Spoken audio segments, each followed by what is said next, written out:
മലയാളത്തിന്റെ മോഹൻലാലിനെ നായകനാക്കി ഒരുക്കുന്ന ചിത്രം വൃഷഭയുടെ ചിത്രീകരണം പൂർത്തിയായി കഴിഞ്ഞിരിക്കുകയാണ്. മുംബൈയിൽ നടന്ന അവസാന ഷെഡ്യൂളോടെയാണ് ചിത്രം പൂർത്തിയായത്. നന്ദകിഷോർ ആണ് രചനയും സംവിധാനവും. കണക്ട് മീഡിയയും ബാലാജി ടെലിഫിലിംസും ചേർന്നാണ് അവതരിപ്പിക്കുന്നത്.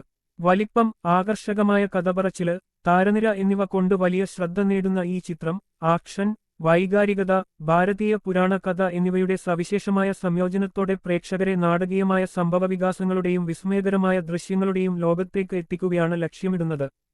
സിനിമ ഉപേക്ഷിച്ചുവെന്ന അഭ്യൂഹങ്ങളെയെല്ലാം കാറ്റിൽ പറത്തിയാണ് ചിത്രത്തിന്റെ ചിത്രീകരണം പൂർത്തിയായിരിക്കുന്നത്. 2.2025 ദീപാവലി റിലീസായി ഷെഡ്യൂൾ ചെയ്തിരിക്കുന്ന വൃഷഭ തെലുങ്ക്, മലയാളം, ഹിന്ദി, തമിഴ്, കന്നഡ എന്നീ 5 ഭാഷകളിൽ റിലീസിനെത്തും. ഇന്ത്യയിലുടനീളവും വിദേശ വിപണികളിലും ചിത്രം ബോക്സ് ഓഫീസില് വലിയ ചലനം സൃഷ്ടിക്കുമെന്നാണ് പ്രതീക്ഷിക്കപ്പെടുന്നത്.